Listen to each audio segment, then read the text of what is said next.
2024년 11월의 어느 추운 아침, 서울 외곽의 작은 장례식장에는 조문객의 발길이 뜸했다.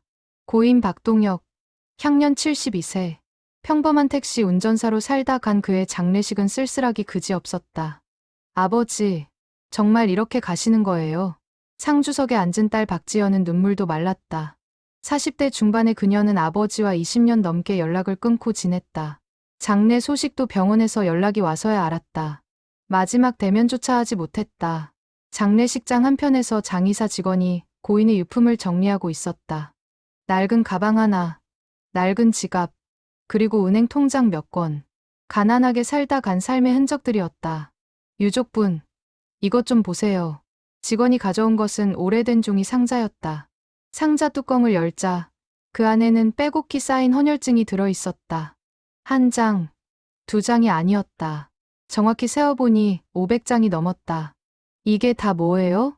박지연은 어리둥절한 표정으로 헌혈증 한 장을 집어들었다. 1995년 3월 15일.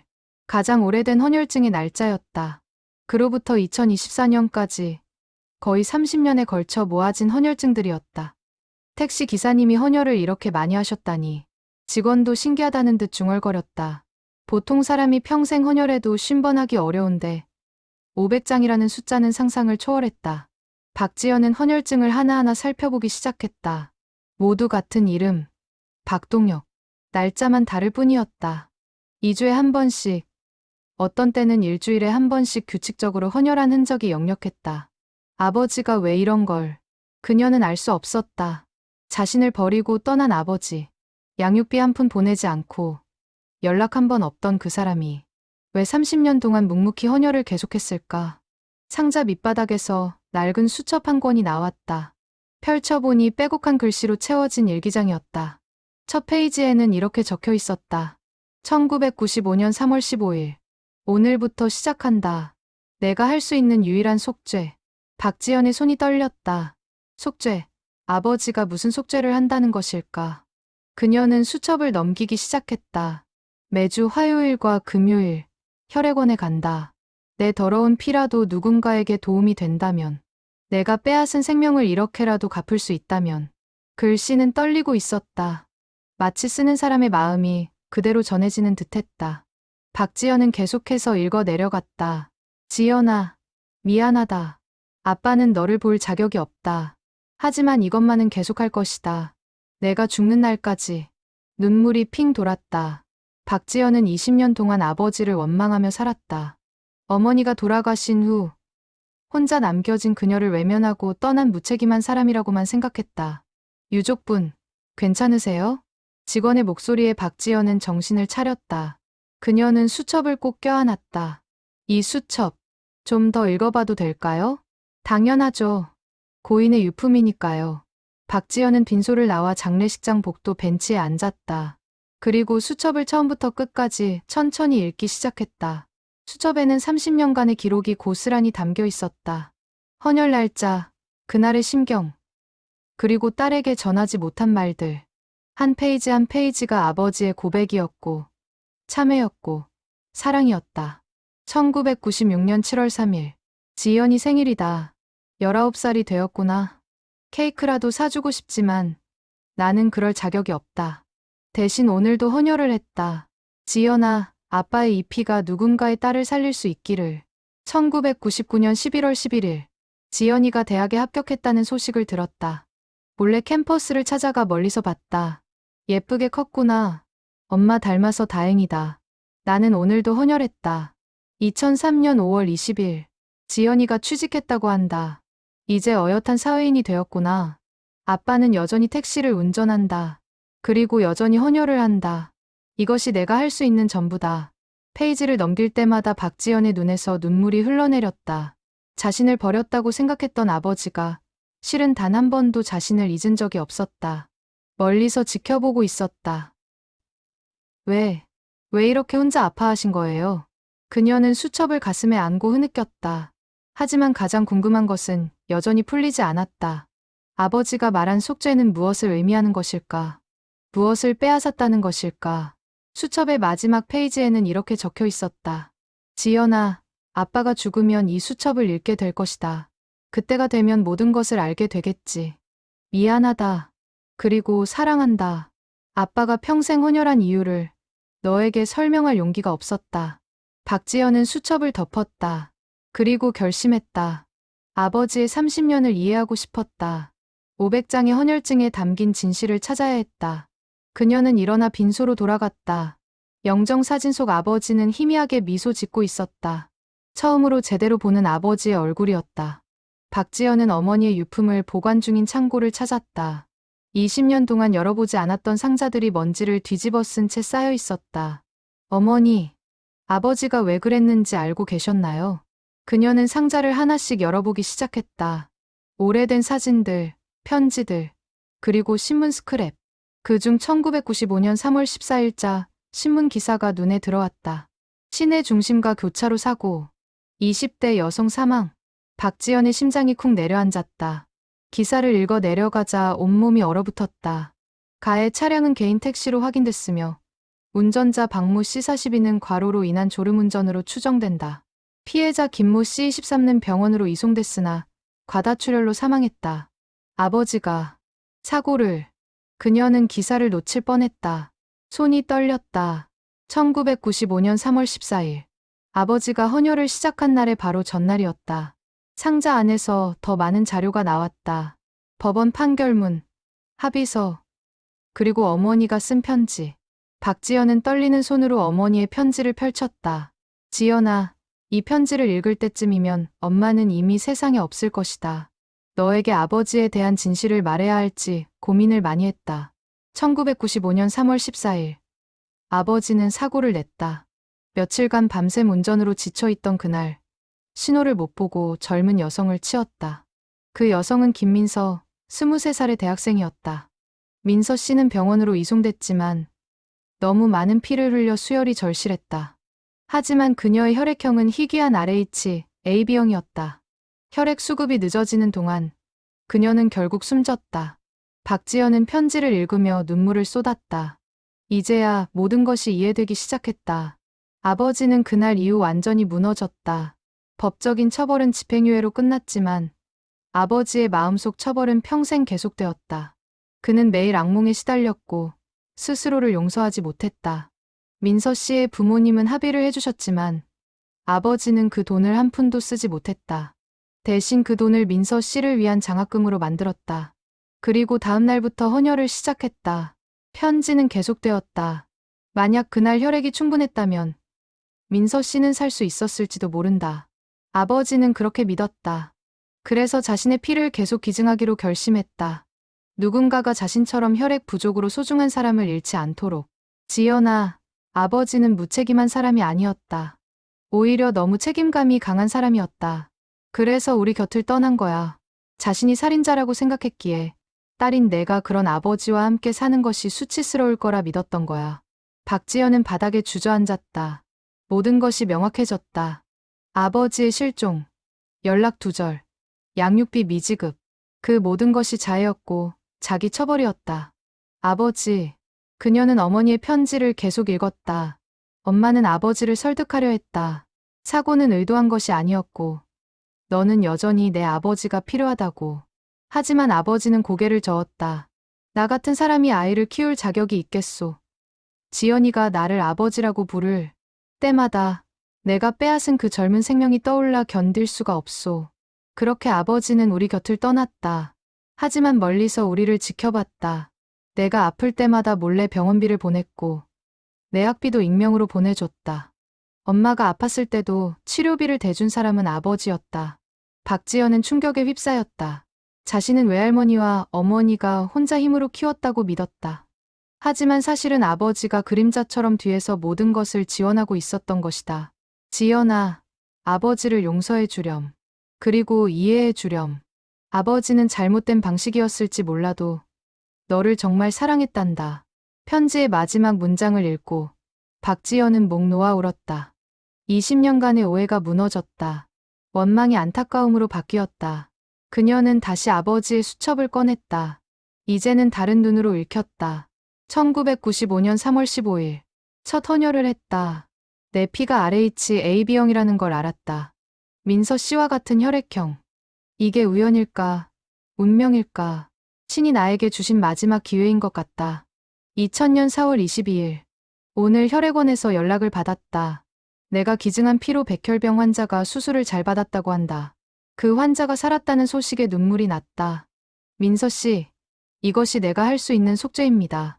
2010년 6월 30일. 헌혈 300번째를 달성했다.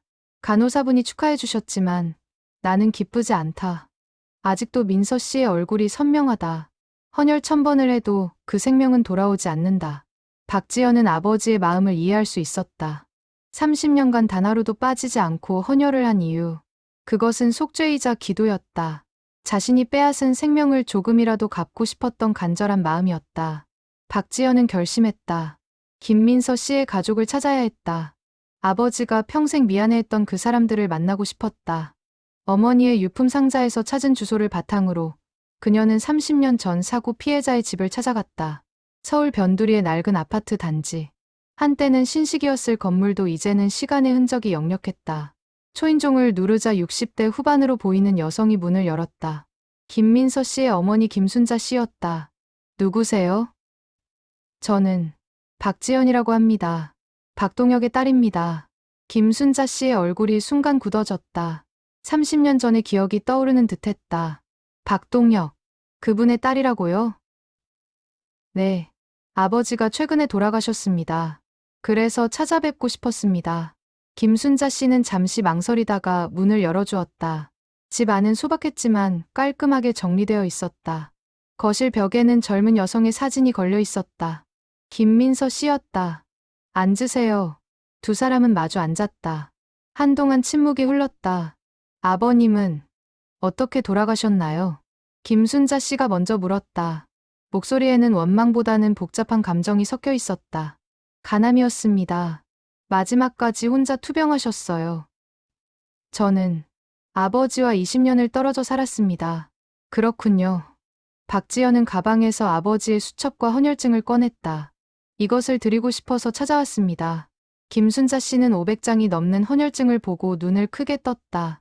이게 다 뭡니까? 아버지가 30년 동안 모은 헌혈증입니다.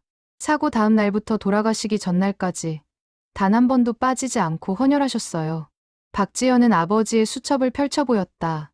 김순자 씨는 떨리는 손으로 페이지를 넘기기 시작했다. 민서 씨, 오늘도 당신을 위해 헌혈했습니다. 이 피가 누군가의 생명을 살릴 수 있기를. 만약 그날 혈액이 충분했다면 당신은 살 수 있었을 텐데. 미안합니다. 용서해 주세요. 제가 당신의 인생을 빼앗았습니다. 김순자 씨의 눈에서 눈물이 흘러내렸다. 30년 동안 마음속에 묻어두었던 딸의 죽음이 다시 떠올랐다. 박동혁 씨는 이렇게 괴로워하셨군요. 네. 아버지는 평생을 속죄하며 사셨습니다. 저와도 연락을 끊고 혼자 외롭게 사셨어요. 김순자 씨는 고개를 저었다. 그럴 필요 없었는데. 우리는 진작에 용서했어요. 네. 사고 직후에는 너무 분했죠. 내 딸이 23 젊은 나이에 세상을 떠났으니까요. 하지만 시간이 지나면서 이해하게 됐어요. 박동혁 씨도 의도한 것이 아니었다는 걸. 김순자 씨는 사진을 바라보며 말을 이었다. 사고 후 한 달쯤 지났을 때 박동혁 씨가 찾아오셨어요. 무릎을 꿇고 용서를 빌었죠. 그때 그분의 눈빛을 잊을 수가 없어요. 죄책감과 고통으로 가득했었죠. 그때 남편하고 이야기했어요. 이 사람을 용서하지 않으면 우리도 평생 증오에 갇혀 살 거라고. 그래서 용서하기로 했죠. 박지연은 눈물을 닦으며 물었다. 그런데 왜 아버지는 계속 괴로워하신 걸까요? 글쎄요. 아마 스스로를 용서하지 못했던 것 같아요. 우리가 용서해도 자기 자신은 용서할 수 없었던 거죠. 김순자 씨는 헌혈증을 쓰다듬었다. 이렇게까지 하실 필요가 없었는데. 박동혁 씨는 참 착한 분이셨어요. 사고 후에도 익명으로 계속 도움을 주셨어요. 민서 이름으로 장학금을 만들어주시고 저희 살림이 어려울 때마다 누군가 돈을 보내줬죠. 나중에 알고 보니 박동혁 씨였더라고요. 박지연은 놀랐다. 아버지는 피해자 가족뿐 아니라 딸인 자신에게도 그렇게 했던 것이다. 그분은 자신의 삶을 포기하고 속죄의 모든 것을 바친 거예요. 이렇게 살 필요 없었는데. 김순자 씨의 목소리에는 안타까움이 가득했다. 민서가 알면 뭐라고 했을까요? 아마 화를 냈을 거예요. 아저씨, 왜 이렇게 사세요? 저 때문에 인생 망치지 마세요라고 했을 거예요. 우리 민서는 그런 아이였어요. 박지연은 벽에 걸린 김민서 씨의 사진을 바라봤다. 환하게 웃고 있는 젊은 여성. 아버지가 평생 잊지 못한 얼굴. 어머니, 이 헌혈증을 받아주시겠어요? 아버지의 마지막 숙제입니다. 김순자 씨는 고개를 저었다. 아니요. 이건 당신이 가지세요. 하지만 이 헌혈증들은 박동혁 씨의 30년 인생이에요. 500번의 헌혈, 500번의 참회, 500번의 기도. 이건 딸인 당신이 간직해야 해요. 대신 하나만 주세요. 민서 제사상에 올릴게요. 박동혁 씨가 민서를 위해 헌혈했다는 것, 민서도 알아야 하니까요. 박지연은 헌혈증 한 장을 건넸다. 김순자 씨는 그것을 소중히 받아들었다. 고맙습니다. 그리고 박동혁 씨께도 전해주세요. 우리는 진작에 용서했다고. 이제는 편히 쉬셔도 된다고. 두 사람은 한참을 말없이 앉아 있었다. 30년간의 아픔과 용서가 조용히 흐르는 시간이었다. 박지연은 아버지가 30년간 운전했던 택시를 찾아갔다. 택시회사 차고지에 보관 중이던 낡은 차량. 아버지의 삶이 고스란히 배어있는 공간이었다. 이 차가 박동혁 기사님 차 맞습니다. 몇 번이나 폐차하라고 했는데 끝까지 안 바꾸셨어요. 회사 직원의 말에 박지연은 차 안으로 들어갔다. 오래된 가죽 시트에서 아버지의 채취가 느껴지는 것 같았다. 조수석 아래에서 또 다른 수첩이 나왔다. 펼쳐보니 손님들과의 에피소드를 적어놓은 일지였다. 2005년 7월 12일. 오늘 임산부 손님을 태웠다. 급하게 병원으로 가는 길이었다. 빨간 신호를 몇 번 지나쳤지만 무사히 도착했다. 아기가 건강하게 태어났다는 소식을 들었다. 조심스럽게 운전했다. 다시는 사고를 내지 않으리라. 2010년 9월 3일. 심야에 대학생을 태웠다. 집에 돌아가는 길인데 택시비가 부족하다고 했다. 그냥 태워다 줬다. 민서 씨도 대학생이었지. 누군가의 딸이 안전하게 집에 가는 것. 그것만으로도 의미 있다. 2015년 3월 14일. 사고 20주기다. 오늘따라 운전이 조심스럽다. 모든 신호를 지켰고 모든 보행자를 먼저 보냈다. 20년이 지났지만 그날의 기억은 여전히 선명하다. 박지연은 페이지를 넘기며 아버지의 삶을 엿봤다. 택시 기사로서 아버지는 누구보다 안전을 중요시했다. 한 번의 실수가 얼마나 큰 비극을 만드는지 뼈저리게 알았기 때문이다. 차고지 한편에서 동료 기사들이 모여 이야기하고 있었다. 박지연은 그들에게 다가갔다. 혹시 박동혁 기사님을 아시나요? 아, 박 기사님 딸분이신가요? 소식 들었습니다. 정말 좋은 분이셨는데. 60대 기사가 답했다. 박 기사님은 우리 회사에서 가장 모범적인 분이었어요. 20년 넘게 무사고였죠. 손님 응대도 친절하고 절대 과속이나 위험 운전을 하지 않았어요. 그리고 이상한 습관이 하나 있었어요. 매달 월급을 받으면 그중 일부를 꼭 병원에 기부하셨어요. 혈액 부족 환자들을 위한 기금이라고 하더라고요. 박지연은 가슴이 먹먹했다. 아버지는 헌혈만으로는 부족하다고 생각했던 것이다. 돈으로라도 더 많은 생명을 살리고 싶었던 것이다. 한 번은 물어봤어요.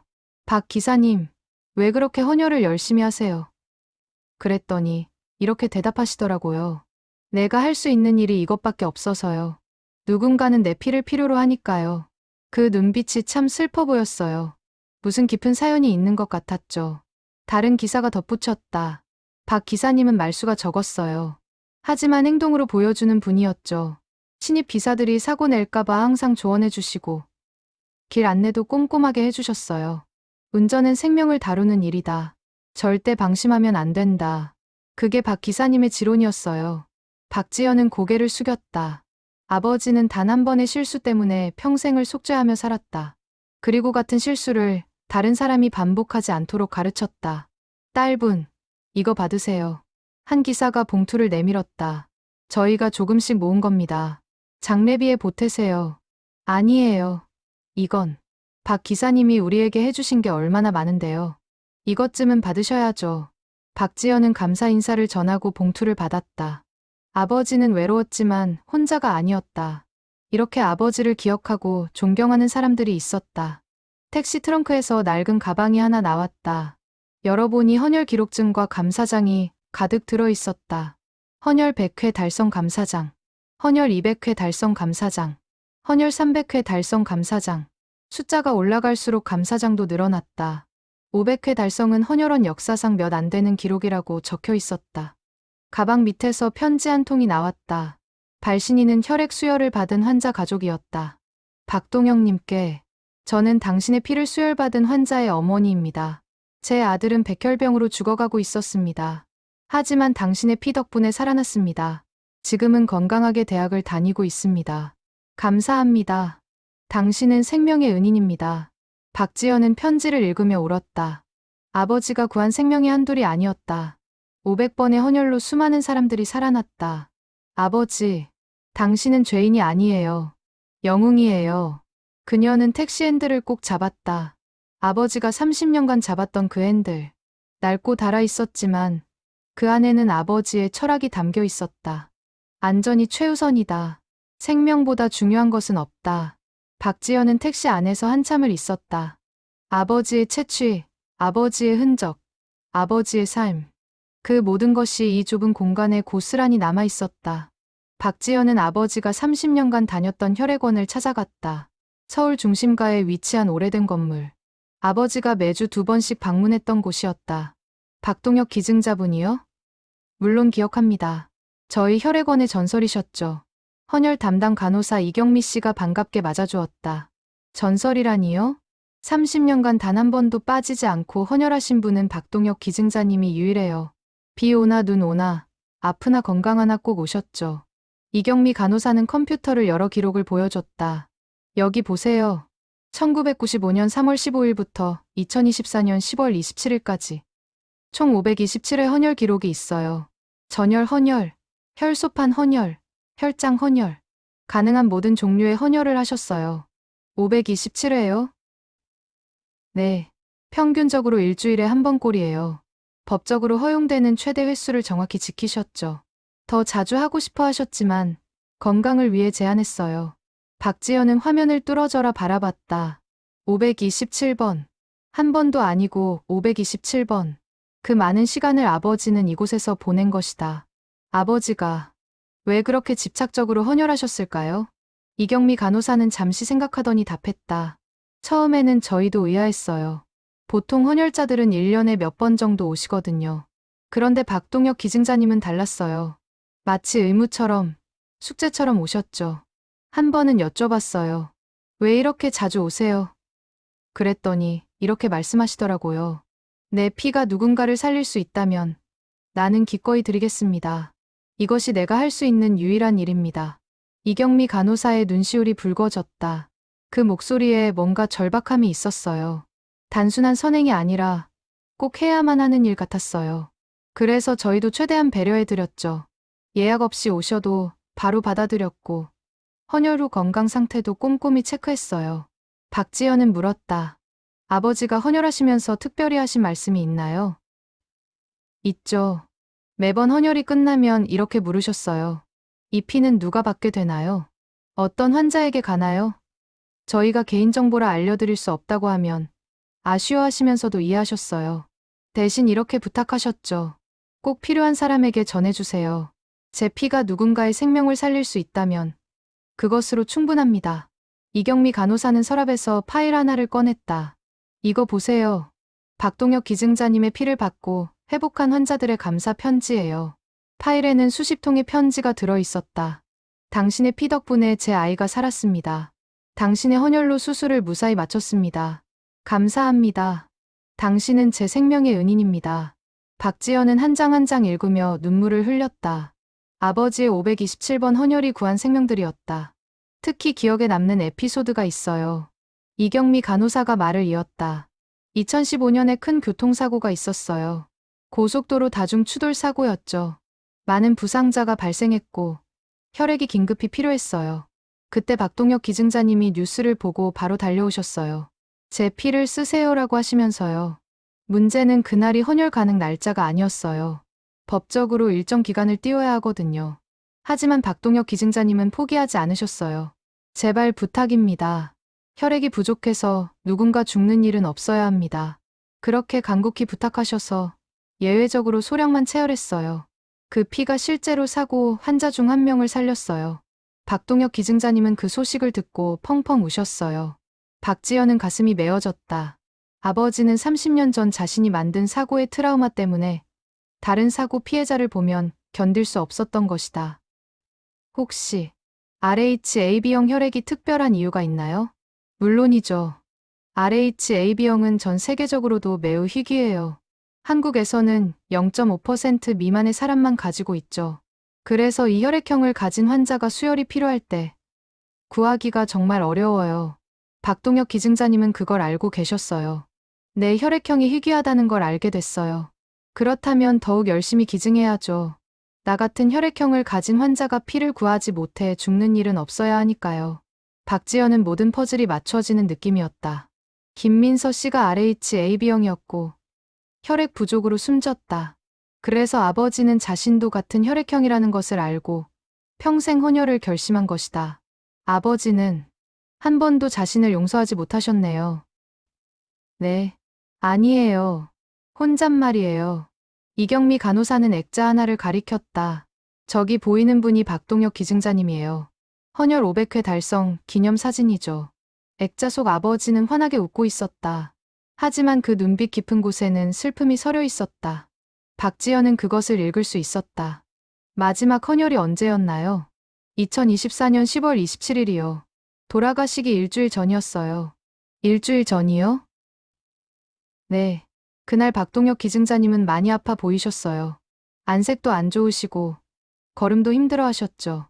헌혈을 말렸어요. 기증자님, 오늘은 건강이 안 좋아 보이시는데 다음에 오세요. 하지만 고집을 피우셨어요. 이번이 마지막일 수도 있습니다. 제발 받아주세요.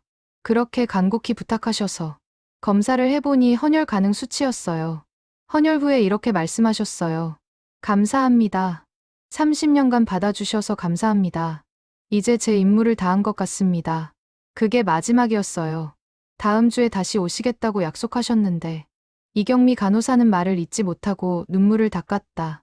박지연도 울음을 참을 수 없었다.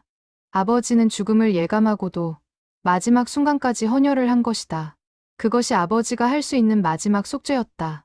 박지연은 김민서 장학재단을 찾아갔다. 아버지가 30년 전 만들었다는 그 장학금의 실체를 확인하고 싶었다. 재단 사무실은 작았지만 따뜻한 분위기였다. 벽에는 장학금을 받은 학생들의 사진이 가득 걸려 있었다. 안녕하세요. 박지연이라고 합니다. 혹시 이 장학재단에 대해 알고 싶은데요. 재단 담당자 정미경 씨가 반갑게 맞아주었다. 물론이죠. 김민서 장학재단은 1995년에 설립됐어요. 교통사고로 돌아가신 김민서 학생을 기리기 위한 장학금이죠. 그걸 만든 사람이 누구인가요? 익명의 기부자분이에요. 처음에는 박동혁이라는 분이 설립하셨는데 이름을 밝히고 싶지 않다고 하셔서 익명으로 운영되고 있어요. 박지연의 예상이 맞았다. 아버지였다. 그분이 얼마나 기부하셨나요? 정미경 씨는 컴퓨터를 열어 기록을 보여줬다. 놀라실 거예요. 30년간 총 3억 원을 기부하셨어요. 3억 원이요? 네. 매달 빠짐없이 100만 원씩 넣으셨어요. 택시 기사 월급으로는 쉽지 않은 금액인데 단 한 달도 거르지 않으셨죠. 박지연은 충격을 받았다. 아버지의 월급이 얼마였을까?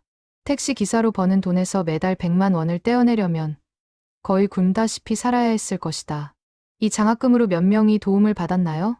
지난 30년간 150명의 학생들이 장학금을 받았어요. 주로 어려운 형편의 학생들, 특히 교통사고, 유가족 자녀들을 우선으로 지원했죠. 기부자분의 유일한 요청이었어요. 교통사고로 부모를 잃은 아이들에게 우선 지원해달라고요. 정미경 씨는 파일을 꺼내 보여줬다. 이 학생들 중 많은 수가 대학을 졸업하고 지금은 사회에서 활동하고 있어요. 의사, 교사, 엔지니어, 다양한 분야에서 일하고 있죠. 매년 장학금 수여식 때 초대장을 보내도 기부자분은 한 번도 오지 않으셨어요. 나는 자격이 없다고 하시면서요. 박지연은 한 장의 사진을 집어들었다. 장학금을 받고 환하게 웃는 여학생의 모습이었다. 이 학생은 누구인가요? 아, 이 학생은 이지은 학생이에요. 5년 전에 장학금을 받았죠. 아버지를 교통사고로 잃고 어머니와 단둘이 살았어요. 처음에는 학교를 그만두려고 했대요. 생활이 너무 어려워서요. 하지만 이 장학금 덕분에 대학을 졸업하고 지금은 초등학교 교사가 됐어요. 정미경 씨는 또 다른 사진을 보여줬다. 이 학생은 박준호 학생이에요. 어머니를 교통사고로 잃고 할머니 손에 자랐죠. 장학금으로 공부해서 지금은 의사가 됐어요. 이 학생은 감사 편지를 보냈어요. 기부자님 덕분에 제가 의사가 될 수 있었습니다. 언젠가 기부자님을 만나 직접 감사 인사를 드리고 싶습니다. 박지연은 눈물을 흘리며 사진들을 바라봤다. 아버지가 구한 것은 헌혈을 통한 생명만이 아니었다. 이렇게 많은 아이들의 미래도 구한 것이다. 기부자분은 올해 10월까지 입금을 하셨어요. 그런데 11월에 갑자기 끊겼죠. 걱정하고 있었는데 그분이 돌아가셨어요. 네, 제 아버지예요. 박동혁. 지난달에 돌아가셨습니다. 정미경 씨는 깜짝 놀라 일어섰다. 박동혁 기부자님의 딸분이세요? 정말 죄송합니다. 소식을 몰랐어요. 괜찮아요. 아버지는 숨기고 싶어 하셨을 테니까요. 박지연은 가방에서 통장을 꺼냈다. 이거 받아주시겠어요? 아버지가 남긴 마지막 돈이에요. 많지 않지만 장학금에 보태주세요. 그럴 수 없어요. 유족분이 가지셔야죠. 아니에요. 아버지의 뜻을 이어가고 싶어요. 앞으로 제가 조금씩 기부하겠습니다. 아버지가 하신 것처럼요. 정미경 씨는 감동받아 박지연의 손을 꼭 잡았다. 감사합니다. 박동혁 기부자님의 정신을 이어가겠습니다. 박지연은 벽에 걸린 학생들의 사진을 다시 한번 바라봤다. 150명. 아버지가 30년간 지원한 아이들. 그들 모두가 이제는 건강하게 자라 사회의 일원이 되었다. 아버지, 당신은 죄인이 아니에요. 당신은 150명의 아이들에게 아버지였어요. 그녀는 조용히 중얼거렸다. 그리고 깨달았다. 아버지는 김민서라는 한 생명을 빼앗았지만 수많은 생명을 살렸다. 헌혈로, 장학금으로, 그리고 안전운전 교육으로. 재단을 나오며 박지연은 결심했다. 아버지의 헌혈증 500장을 기증하기로, 필요한 사람들에게 나눠주기로. 그것이 아버지가 원한 일일 것이다. 박지연은 아버지의 집을 정리하기 시작했다. 서울 외곽의 작은 원룸. 30년을 살았다기에는 너무 초라한 공간이었다. 집 안에는 가구다운 가구도 없었다. 낡은 침대 하나, 작은 책상 하나. 그게 전부였다. 냉장고를 열어보니 김치와 라면 몇 개뿐이었다. 아버지, 이렇게 사셨어요? 박지연은 눈물을 삼켰다. 아버지는 자신을 위해서는 단 한 푼도 쓰지 않았다. 모든 돈을 헌혈 후 영양제 구입, 장학금 기부, 그리고 박지연 자신에게 몰래 보낸 돈에 썼다. 책상 서랍을 열자 두꺼운 일기장이 나왔다. 30년간 쓴 일기였다. 박지연은 떨리는 손으로 첫 페이지를 펼쳤다. 1995년 3월 14일. 오늘 나는 사람을 죽였다. 김민서, 23세, 대학생. 내 졸음운전으로 그녀의 인생이 끝났다. 법원은 나에게 집행유예를 선고했다. 하지만 나는 스스로에게 무기징역을 선고한다. 평생 이 죄를 짊어지고 살 것이다. 지연아, 미안하다. 아빠는 내 곁에 있을 자격이 없다. 살인자의 딸로 살게 할 수 없다. 일기는 계속되었다. 1995년 5월 20일. 지연이가 학교에서 아빠 직업을 물어봤다고 한다. 뭐라고 대답했을까? 우리 아빠는 사람을 죽인 택시 기사예요라고 했을까? 나는 멀리서 지연이를 봤다. 친구들과 웃으며 뛰어노는 모습. 그 웃음을 지키기 위해 나는 떠나야 한다. 1996년 3월 14일. 민서 씨 일주기다. 무덤 앞에서 하루 종일 무릎 꿇고 있었다. 용서해주세요. 제발 용서해주세요. 수백 번 반복했지만 대답은 없었다. 1998년 7월 15일. 지연이가 중학생이 되었다. 몰래 입학식에 갔다. 교복을 입은 모습이 너무 예뻤다. 하지만 다가갈 수 없었다. 2000년 12월 25일. 크리스마스다. 다른 가족들은 행복하게 보내겠지. 나는 택시에서 혼자 라면을 먹었다. 이것이 내가 받아야 할 처벌이다. 박지연은 페이지를 넘기며 울었다. 아버지의 30년이 한 페이지 한 페이지에 고스란히 담겨 있었다. 2005년 6월 10일. 지연이가 대학 졸업했다는 소식을 들었다. 몰래 졸업식에 갔다. 학위복을 입고 웃는 모습을 멀리서 봤다. 아빠라고 부르고 싶었다. 안아주고 싶었다. 하지만 그럴 자격이 없다. 나는 그저 그림자처럼 지켜볼 뿐이다. 2010년 3월 14일. 민서 씨 15주기. 헌혈 300번을 달성했다. 하지만 여전히 부족하다. 300번의 헌혈로 한 명의 생명을 되돌릴 수 있을까? 2015년 8월 3일, 지연이가 결혼한다는 소식을 들었다. 초대장은 오지 않았다. 당연하다. 하지만 가슴이 너무 아프다. 결혼식 날, 멀리서 봤다. 웨딩드레스를 입은 지연이. 세상에서 가장 아름다웠다. 신랑에게 부탁한다. 제발 내 딸을 행복하게 해달라고. 2018년 11월 20일, 지연이에게 아이가 생겼다고 한다. 내가 할아버지가 되다니. 하지만 손주를 볼 수 없을 것이다. 멀리서 건강하기만을 빌 뿐이다. 박지연은 충격을 받았다. 아버지는 자신의 결혼식도, 아이가 태어난 것도 다 알고 있었다. 멀리서 지켜보고 있었던 것이다. 일기의 마지막 부분을 읽었다. 2024년 10월 20일. 의사가 말했다. 가난 말기. 길어야 몇 주. 나는 웃었다. 드디어 끝나는구나. 30년간의 속죄가 이제 끝난다. 민서 씨, 이제 당신을 만나러 갑니다. 그곳에서 다시 한번 용서를 빌겠습니다. 지연아, 마지막으로 하고 싶은 말이 있다. 아빠는 내가 자랑스럽다. 착하고 씩씩하게 자라줘서 고맙다. 아빠가 곁에 없어도 넌 훌륭하게 컸다. 그것이 아빠에게는 가장 큰 위안이었다. 미안하다. 그리고 사랑한다. 이 말을 직접 하지 못해서 미안하다. 아빠의 헌혈증 500장을 보면 이해해 주길 바란다. 아빠는 죄인이었지만 속죄하려고 노력했다는 것을. 박지연은 일기장을 덮고 한참을 울었다. 30년간 아버지가 느낀 고통, 외로움, 그리고 사랑. 그 모든 것이 이 일기장에 담겨 있었다. 책상 서랍맨 아래에서 봉투 하나가 나왔다. 지연에게라고 적혀 있었다. 박지연은 떨리는 손으로 봉투를 열었다. 편지였다. 아버지의 마지막 편지. 사랑하는 딸 지연에게. 이 편지를 읽을 때쯤이면 아빠는 이미 세상에 없을 것이다. 30년 동안 하지 못한 말을 이제야 한다. 지연아, 아빠는 내가 미워서 떠난 게 아니다. 너무 사랑해서 떠났다. 살인자의 딸로 살게 하고 싶지 않았다. 30년 전, 아빠는 사람을 죽였다. 김민서라는 23살 젊은 여성을 졸음운전으로. 그날 이후 아빠의 인생은 멈췄다. 하지만 내 인생은 계속되어야 했다. 아빠 때문에 내 미래가 망가져서는 안 됐다. 그래서 떠난 거야. 헌혈증 500장을 보았니? 그것이 아빠의 30년이다. 속죄의 30년. 참회의 30년. 아빠는 용서받을 자격이 없다는 걸 안다. 하지만 최선을 다했다. 내 피로, 내 돈으로, 내 시간으로. 지연아, 아빠를 원망해도 괜찮다. 하지만 한 가지만 알아줘. 아빠는 단 한순간도 너를 잊은 적이 없다. 내가 웃을 때 함께 웃었고, 내가 울 때 함께 울었다. 비록 멀리서였지만 아빠는 항상 내 곁에 있었다. 이제 아빠는 간다.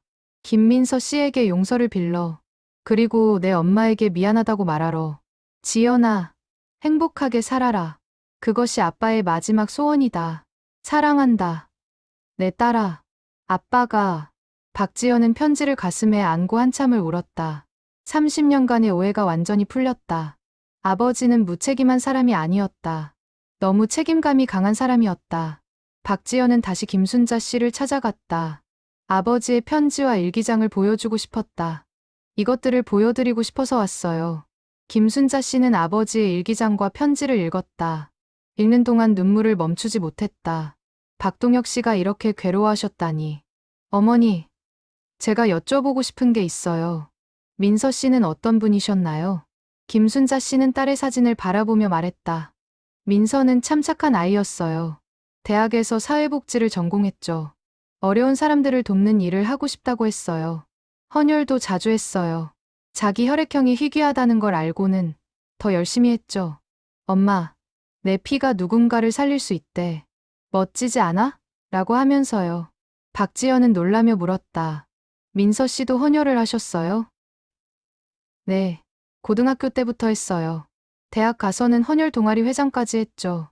많은 사람들이 헌혈하면 혈액 부족으로 죽는 사람이 없을 거야 라고 말하곤 했어요.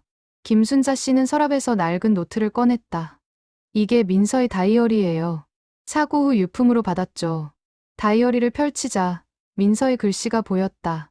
1995년 2월 10일. 오늘 헌혈을 했다. 50번째 헌혈이다.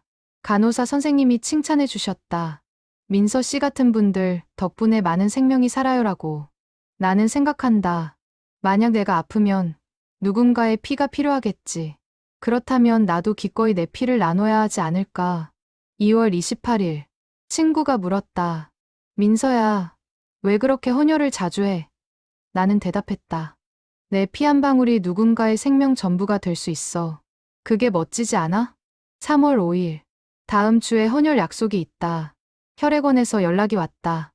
RHAB형 혈액이 급히 필요하다고. 물론 가야지. 누군가 나를 기다리고 있다. 박지연은 민서의 다이어리를 읽으며 눈물을 흘렸다. 민서도 아버지처럼 헌혈로 생명을 살리고 싶어 했던 사람이었다. 아이러니하죠. 김순자 씨가 말했다. 민서는 다른 사람의 생명을 살리기 위해 헌혈했는데 정작 자신은 혈액 부족으로 죽었어요. 박동혁 씨도 그걸 알았을 거예요. 그래서 더 괴로웠겠죠. 헌혈을 사랑했던 사람을 혈액 부족으로 떠나보냈으니까. 박지연은 깨달았다.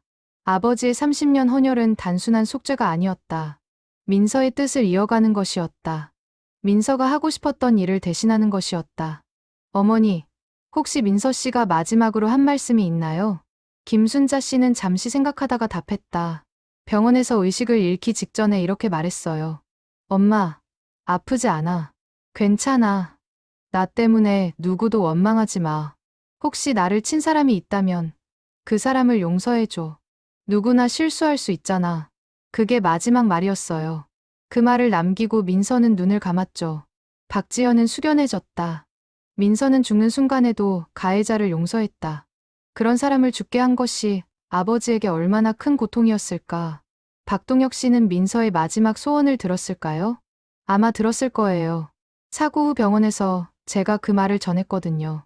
하지만 박동혁 씨는 믿지 못했을 거예요. 내가 용서받을 자격이 있을까라고 생각했을 거예요. 김순자 씨는 민서의 사진을 쓰다듬었다. 민서야, 박동혁 씨가 너를 위해 30년간 헌혈했단다. 500번이나 내가 하고 싶었던 일을 대신해준 거야. 이제는 박동혁 씨를 용서해 주렴. 그분도 이제 편히 쉬실 수 있게. 박지연도 함께 기도했다. 아버지와 민서 모두를 위한 기도였다. 박지연은 아버지의 헌혈증 500장을 어떻게 할지 고민했다. 그리고 결정했다. 필요한 사람들에게 나눠주기로. 첫 번째로 찾아간 곳은 대학병원이었다. 안병동에는 수혈이 필요한 환자들이 많았다.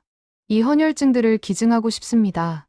간호사는 놀라며 500장의 헌혈증을 받았다. 이렇게 많은 헌혈증을 어떻게 모으신 거예요? 제 아버지가 30년간 모은 겁니다. 꼭 필요한 환자들에게 써주세요. 헌혈증은 즉시 필요한 환자들에게 전달됐다. 백혈병 환자, 교통사고 환자, 수술 환자, 수십 명의 환자들이 박동혁의 헌혈증으로 도움을 받았다. 감사합니다. 이 헌혈증 덕분에 제 아들이 수술을 받을 수 있어요. 한 어머니가 박지연의 손을 잡으며 울었다. 아버지가 기뻐하실 거예요. 박지연은 미소 지으며 답했다. 아버지의 30년이 이렇게 계속되고 있다는 것이 감동적이었다. 두 번째로 찾아간 곳은 혈액원이었다. 아버지가 30년간 다녔던 그곳. 이경미 선생님, 부탁이 있어요. 말씀하세요. 아버지 이름으로 박동혁 헌혈 장려 기금을 만들고 싶어요. 헌혈을 꾸준히 하는 분들에게 소정의 지원금을 드리는 거예요. 좋은 생각이에요. 헌혈자들에게 큰 격려가 될 거예요. 박지연은 아버지가 남긴 돈으로 기금을 만들었다. 그리고 매달 자신도 일정 금액을 기부하기로 했다. 아버지, 제가 아버지의 뜻을 이어가겠어요. 세 번째로 찾아간 곳은 교통안전교육원이었다. 박동혁 안전운전 장학금을 만들고 싶습니다. 모범 택시 기사들에게 주는 상이에요. 교통안전교육원장은 감동받아 박지연의 제안을 받아들였다. 박동혁 기사님은 20년 무사고 기록을 가진 분이셨죠. 그분의 정신을 이어가는 것, 의미 있는 일입니다. 박지연은 아버지가 쓰던 택시도 기증했다. 안전운전 교육용으로 쓰이도록. 이 택시를 보며 많은 기사들이 안전의 중요성을 배울 거예요. 한 달 후, 박지연은 헌혈 500회 달성 기념식에 초대받았다. 아버지를 기리는 자리였다. 고 박동혁 기증자님은 30년간 527회의 헌혈을 하셨습니다. 이는 대한민국 헌혈 역사상 손꼽히는 기록입니다. 그분의 피로 수많은 생명이 살아났습니다. 그분의 정신을 기리기 위해 오늘 이 자리를 마련했습니다. 시계는 아버지의 헌혈로 생명을 구한 사람들이 참석했다. 20대 청년, 40대 주부, 60대 노인, 나이도 직업도 다양했다. 박동혁 기증자님 덕분에 제가 살았습니다. 감사합니다. 한 청년이 영정사진 앞에서 절을 했다. 다른 사람들도 줄지어 고개를 숙였다. 박지연은 단상에 올라 아버지에 대해 말했다. 제 아버지는 30년간 죄책감에 시달렸습니다. 한 번의 실수로 생명을 빼앗았다는 죄책감이었죠. 하지만 아버지는 그 죄책감을 속죄의 힘으로 바꿨습니다. 500번의 헌혈로, 수백 명의 장학금 지원으로, 그리고 안전운전 교육으로. 아버지는 한 명의 생명을 빼앗았지만 수백 명의 생명을 살렸습니다. 오늘 이 자리에 계신 여러분이 그 증거입니다. 아버지의 피가 여러분의 피가 되었고, 여러분은 지금 건강하게 살아 있습니다. 청중석에서 박수가 터져 나왔다. 사람들은 일어나 박동혁을 기렸다. 박지연은 마지막으로 말했다. 아버지, 이제 스스로를 용서하세요.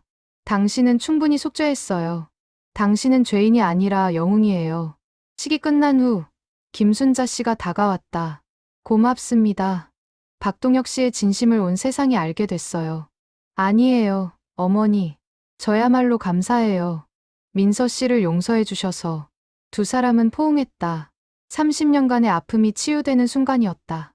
박지연은 아버지의 무덤 앞에 앉았다. 손에는 편지 한 통이 들려 있었다.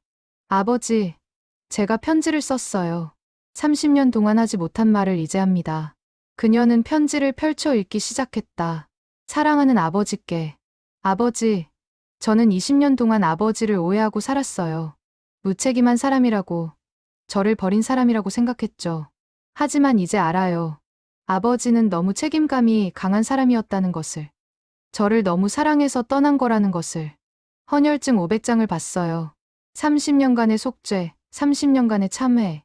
아버지의 모든 것이 그 안에 담겨 있더라고요. 아버지는 한 번의 실수로 평생을 괴로워하셨죠. 김민서 씨라는 젊은 생명을 빼앗은 것을 평생 후회하셨고요. 하지만 아버지, 알아야 해요. 아버지는 그 이상으로 많은 생명을 살렸어요. 527번의 헌혈로 수백 명을 살렸고, 장학금으로 150명의 아이들을 키웠고, 안전운전으로 수천 명의 승객을 안전하게 집으로 보냈어요. 아버지는 죄인이 아니에요. 영웅이에요. 저희 영웅이에요. 20년 동안 연락하지 못해서 미안해요. 아버지가 얼마나 외로웠을까요? 혼자서 얼마나 아파했을까요? 하지만 이제는 알아요. 아버지가 저를 사랑했다는 것을. 멀리서도 항상 저를 지켜봤다는 것을. 제 입학식에도, 졸업식에도, 결혼식에도 아버지는 계셨죠. 멀리서요. 그 사실을 이제야 알았어요. 아버지, 이제는 편히 쉬세요. 30년간의 속죄는 충분해요. 스스로를 용서하세요. 김민서 씨의 가족도 아버지를 용서했어요. 아버지의 헌혈로 살아난 사람들도 모두 감사하고 있어요. 이제 남은 것은 아버지가 스스로를 용서하는 일뿐이에요. 아버지, 저는 아버지가 자랑스러워요. 제 아버지라는 것이 자랑스러워요. 앞으로 제가 아버지의 뜻을 이어갈게요.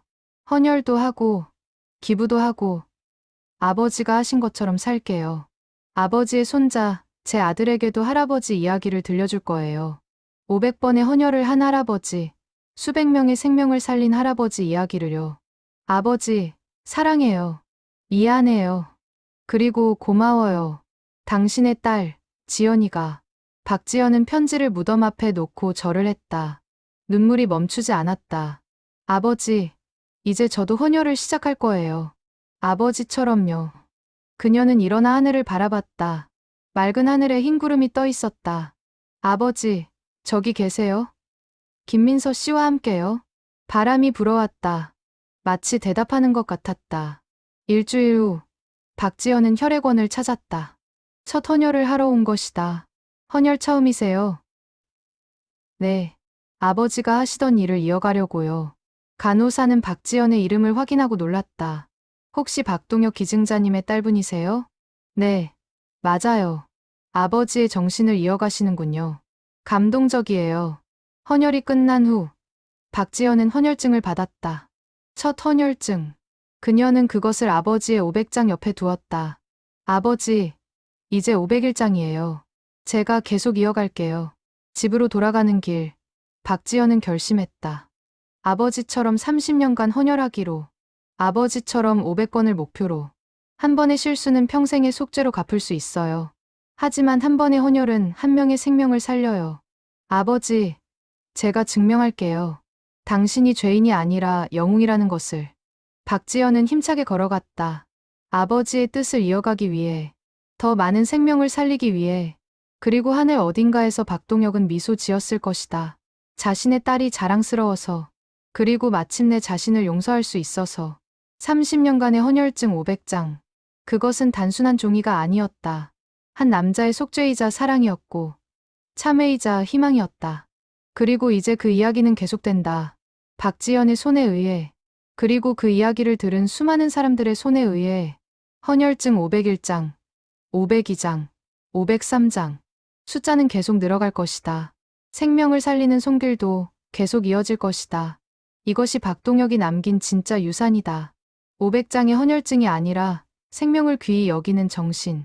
그리고 한 번의 실수에 좌절하지 않고 끝까지 속죄하는 용기. 그의 이야기는 끝나지 않았다. 아니, 이제 시작이다.